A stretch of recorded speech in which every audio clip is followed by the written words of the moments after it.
Hello बच्चों, JEE main का ये बाइनोमियल का क्वेश्चन है और बिल्कुल हलवा है यार। उड़ा दो इस सवाल को। देखो कैसे। इसमें कह रहा है the coefficient of 30th and 12th terms in the expansion. देखो बेटा, कुछ एक बात हम आपको जानकारी दे दे। इस क्वेश्चन को बताने से पहले मैं आपको थोड़ा सा एक बात बताता हूं कि कभी भी हमारा मैथ्स में ध्यान दीजिए, मैथ्स में आपको मालूम है अगर P is equal to Q है तो इसका मतलब P हमारा 2 है तो Q भी हमारा 2 है। ये क्लियर हो गया। अगर आप फैक्टोरियल लगाते हैं बेटा, ध्यान दीजिए फैक्टोरियल, तो ये ध्यान दीजिए इसका मतलब भी फैक्टोरियल भी तब इक्वल होगा P is equal to Q. भाई दो चीजें अगर इक्वल है तो आप जानते हो मैथमेटिक्स में इधर भी 3 मल्टीप्लाई, इधर भी 3 मल्टीप्लाई, इधर भी फैक्टोरियल लगा दिया, इधर भी फैक्टोरियल लगा दिया, इधर भी 5 फैक्टर 7 फैक्टोरियल से डिवाइड कर दिया, इधर भी डिवाइड करता, दोनों इक्वल है। इसका मतलब ये हुआ कि अगर मेरा, ध्यान रखिएगा भाई, मैंने कहा P factorial is equal to Q factorial और R factorial is equal to S factorial suppose, और मैंने कहा दोनों को डिवाइड कर दीजिए। दोनों को डिवाइड करोगे तो क्या होगा, फ्रैक्शन बन जाएगी। तो इससे क्या क्लियर था, यहां से आपका क्या क्लियर था मेरे बच्चों बताइए। यहां से क्लियर था कि P इक्वल टू Q होगा और यहां पे क्या है R इक्वल टू S होगा। ये क्लियर था। इसका मतलब दो फ्रैक्शन अगर इक्वल है और फैक्टोरियल लगा है तो न्यूमरेटर वाला आपस में इक्वल और डिनोमिनेटर वाला आपस में इक्वल। मैंने एक्सप्लेन कर दिया आपको, क्योंकि यहां पर ये दोनों है तो दोनों को डिवाइड करो। इसका मतलब दो फ्रैक्शन अगर फैक्टोरियल में लगा है, जैसे मान लीजिए लिखा n फैक्टोरियल डिवाइड में m factorial is equal to 5 factorial divide में 2 फैक्टोरियल। अगर m और n पूछ रहा है तो n इक्वल टू 5 होगा और m इक्वल टू 2 होगा। लेकिन ये चीज इसमें नहीं होती बेटा, p by Q equal to r by S, इसमें नहीं होता बेटा, ध्यान दीजिए। ये बात आपको ध्यान रखनी है, p is equal to r, q is equal to s, इसमें गलत है। ये फैक्टोरियल में ये चीज होगी कि दो फैक्टोरियल का डिवीजन अगर अगले दो फैक्टोरियल के डिवीजन के इक्वल है तो न्यूमरेटर वाले जिनके फैक्टोरियल वो इक्वल है, मैंने आपको एक्सप्लेन कर दी। चलिए तो आइए इस क्वेश्चन में देखेंगे, कोएफिशिएंट की बात कर रहा है, डायरेक्ट करेंगे यार। देखो ये क्या कह रहा है, 2a is equal to 5b। ये बताओ a किसको कह रहा है, इसके एक्सपेंशन का जो 30th टर्म है, इसके एक्सपेंशन में जो 30th टर्म होगा उसका जो कोएफिशिएंट है उसको कैपिटल A नाम दिया जाएगा, और इसके एक्सपेंशन में जो 12th नंबर पे आ रहा होगा उसके कोएफिशिएंट को B नाम दिया। अच्छा, टर्म की बात कर रहा, कोएफिशिएंट की बात कर रहा, कोएफिशिएंट की बात कर रहा, गुणांक की बात। इसका मतलब अगर मुझे ये है तो ये कोएफिशिएंट मतलब 2 है, तो इसका मतलब x इक्वल टू 1 पुट करिए, कोएफिशिएंट बन गया। तो बस हम वही करेंगे डायरेक्ट।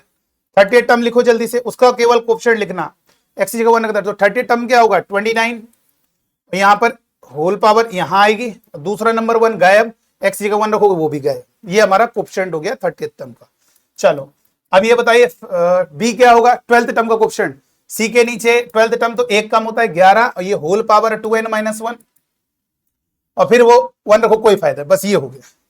देखा जाए यार ये तो बहुत खतरनाक लग रहा है बेटा। देखो अगर एक बात ये होती समझ में आती तो इससे तो हम कर सकते थे। ये यहाँ पे कोई नंबर कुछ नहीं है, 1 है, मतलब ये देखो ये चीज है तो n आ सकता था, लेकिन ये नंबर देने से बड़ा x प्लस वाई या तो n के इक्वल होता ऊपर वाले या दोनों को इक्वल होते हैं, लेकिन यहां पर इससे बड़ी प्रॉब्लम हो गई मेरे बच्चों। तो क्या किया जाए, अब यहां पे तो आनंद है, एनसीआर का फॉर्मूला का ऊपर का फैक्टोरियल फॉर्मूला और नीचे का फैक्टोरियल, दोनों के डिफरेंस अगर इसमें इसको माइनस करोगे तो -1 -29, वो डायरेक्ट लिख दे रहे हैं -30 फैक्टोरियल।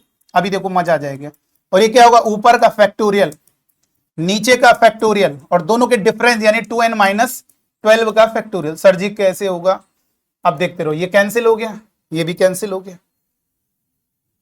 सर ये तो बहुत टफ लग रहा क्वेश्चन, समझ में नहीं आ रहा कैसे होगा। देखते रहो, अब फैक्टोरियल को इधर ले आइए, ये हो जाएगा 2n-12 फैक्टोरियल डिवाइड में ये पर गया 2n-30 factorial is equal to, और ये 5 × 29 फैक्टोरियल डिवाइड में